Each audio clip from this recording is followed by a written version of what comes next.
it down.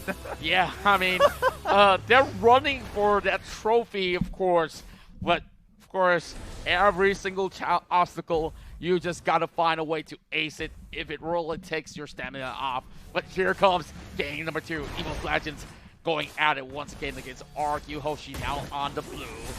The red side for Rrq. Yeah, looks like they already starting very standard from both sides here. Both Rrq and Bajan, it looks like they went for the buff for the side of Bruno. He's going to double buff himself. They're going to focus even more gold because he doesn't have to share it with any of the mages. And you can already see a little bit of a scuffle happening down by the river, but nobody is going to go down just yet. But Luminaire did use his flame shot. Yeah, and of course, a little bit of that sort of tussle is going to be pretty much a-okay for both ends. Lemon's going to get his camp. He's going to be hitting level 3 really soon, but the rest of the members of Evos is looking for that flicker. Finn will be able to actually pop that one up, and the pressure is on the top side.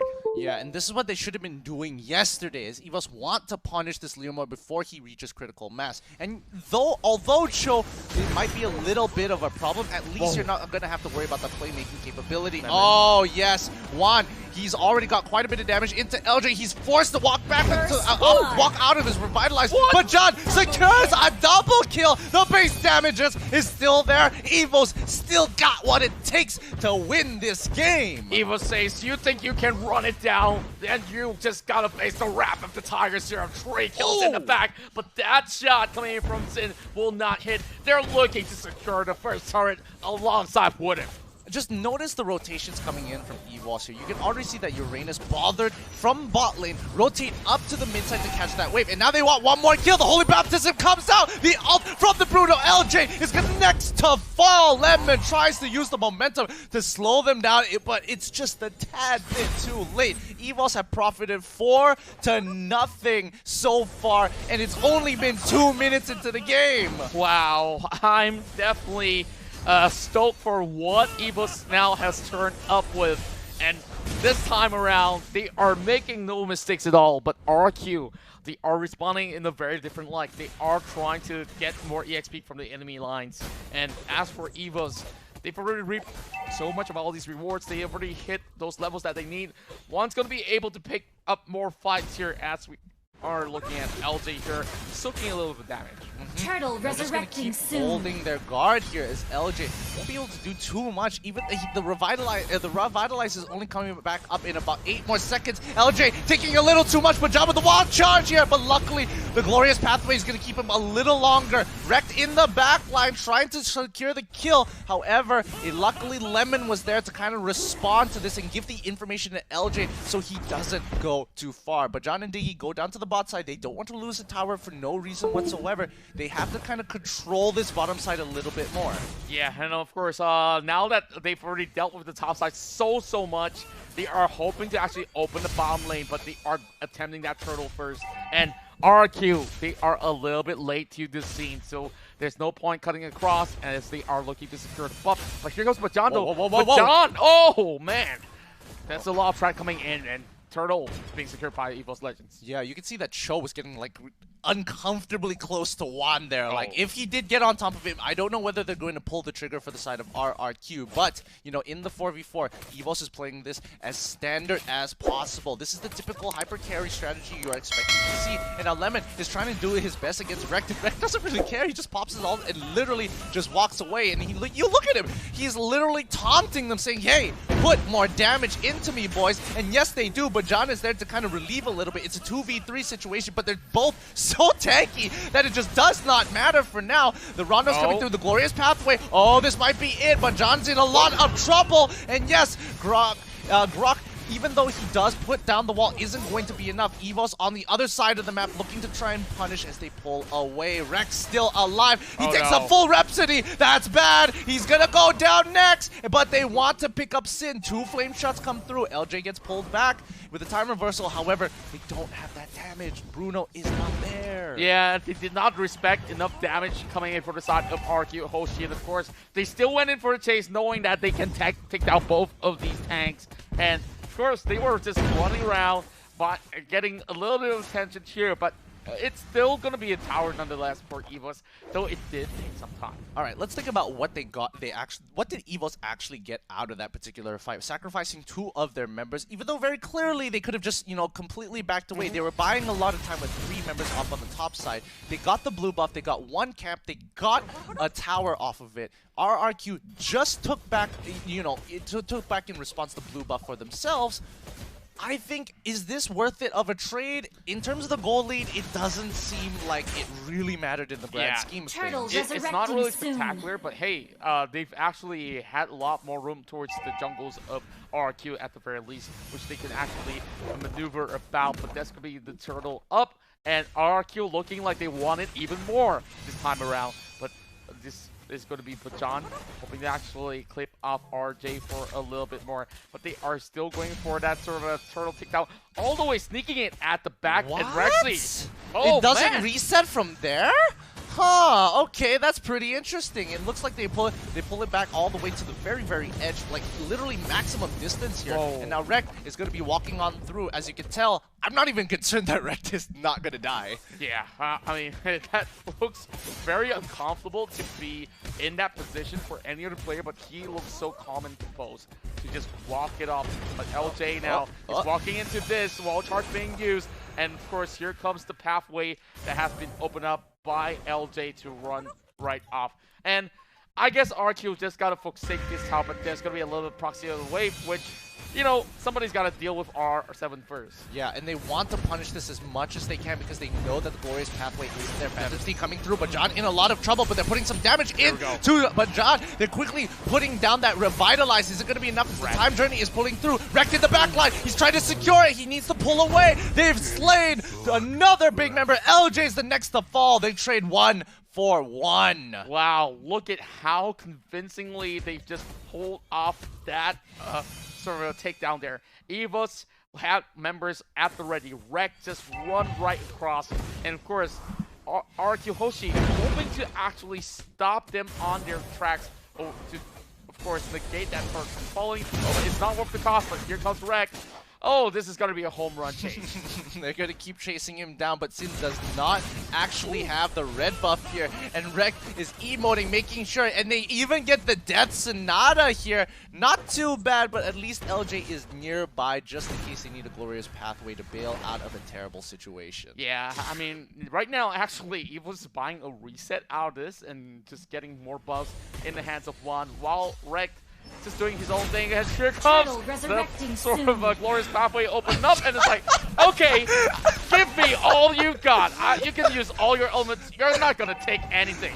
It looks like they're going to lose mid-tier 2, all because they got a little too angry at this Uranus up on the top side, but now Rrq finally getting what he deserved as the rest of the team comes on, crashing on top of him. Sin, he's tired of this. He got a full round of Rhapsody inside of him, and now he is dead. Evos, however, should be able to get another turtle, and they increase the gold lead, but man, Rrq the taunts. Man, he's actually having too much fun out of that one. But hey, Lemon is actually knocking on the doors already, and here comes Bajan. He's looking for a little bit of that sort of redemption, but you know, by the time that Evos already covered the top side, Rrq should be up any minute by now. Yeah, and Evos want this game to be a very low sort of a low kill game. That's the word, because a lot of them are taking Bounty Hunter. Notice who actually has it. Leomord, instead of going for high and dry, he wants to be able to get more items fast at a faster rate. However, he needs to be part of these fights.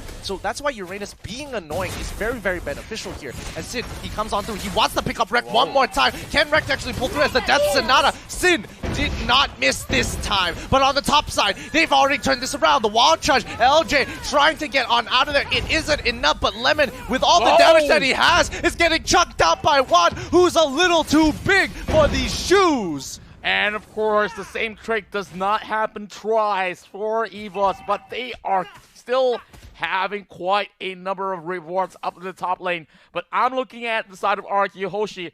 They did get to towers, so that is definitely good news for them. So there's still a lot more heading over the side of mid lane, which They just need to find another few good sort of team fight, and they should be good to go. Oh, he's going to be able to... Oh, he doesn't actually get the kill there. He didn't one-shot him as he thought he would. R7. And now he's in a lot of trouble as R7 is coming through the back line. Diggy is very, very low. He has to be careful for the Death Sonata as Juan tries his very best. He's getting run down by the rest of the team. Gets kicked back by R7 as Rrq find the opportunity and the angle to hurt Evos Legends. This is going to even up the score a lot more. Yeah, that is what I was just talking Lord, about. That just need to find the right fight. But I felt like it was really positioning errors that really cost it for Evos Legends right there. For sure, yeah. And now we're looking at that Lord already sitting by that pit over the top side here, and Evos don't have priority yet.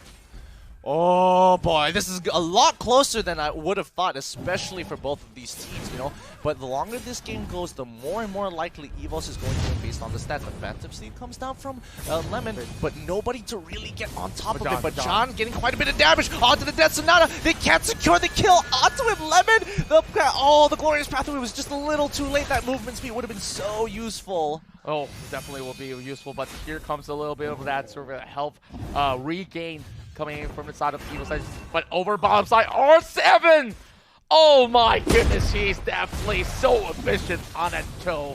And he will be able to get that one kill. And not only that, now the Lord falls in the hands of Rrq Hoshi. Yeah, this is becoming very, very difficult for the side of Evos. Because of that one blunder, they ended up losing priority over Lord. Bottom side took a little bit of a hit here, and you can see that. But John, after that fight, he didn't base straight away. He went straight down to the bot side to protect that inhibitor turret. His life was a lot less worth it than that inhibitor. And again, Rrq going down. He has the immortality here, but too many kills are going over to Rrq Hoshi here, as that, again, Bounty Hunter stacks probably already complete by now. Yeah, I'm very sure of that. And Rrq is no longer efficient on his sort of attempts.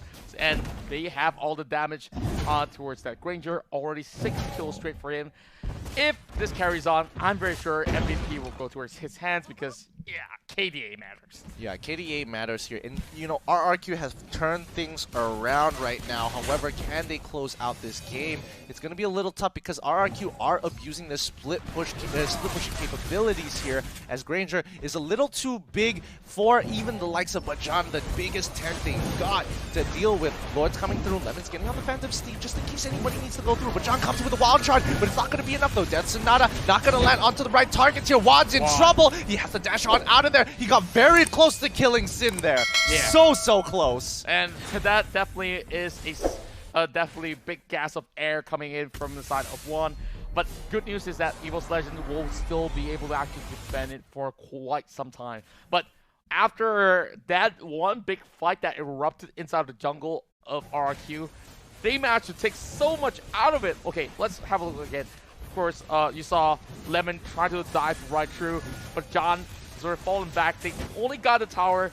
It was that time journey that actually saved one right there. Yeah, and that was so important because the last shot from Granger is a guaranteed crit and it does bonus damage as well. So he's got to be extra careful. Most marksmen kind of forget like, oh yeah, he's running out of ammunition. Then he's going to reload. Then I don't have to worry about too much. And then they get hit by the last shot in the chamber and realize, oh no, I just lost literally 60% of my HP. Yeah, the good news right now is that the Grrq will be able to actually have something in favor of them. But oh man, Rrq is just having too much of his shots as he still survives. But here comes LJ though. He's already opened into that passage and they are now committing towards the mid lane. Lemon, he tries to go in but doesn't exactly find the right target, so he decides to back out here. Rexy got hit pretty hard, however, the secure isn't there. He needs one more auto attack. He actually does it, and the flicker coming through. He goes into the Winter Trudgeon point. Lemon doesn't actually have his Phantom Steam, but he's trying his very best. The momentum wasn't enough to kill him. Not enough again. Oh my god! Rexy literally just saved this entire fight with a time journey from downtown. And he kept one alive for him to secure that triple kill. Now, out of nowhere, R7 will have to back away. Now, Evos, it's time to shine. They are marching up to the top mid side here. R7. Rrq, Oh check- my! But check the should brush, go in. check the No! brush.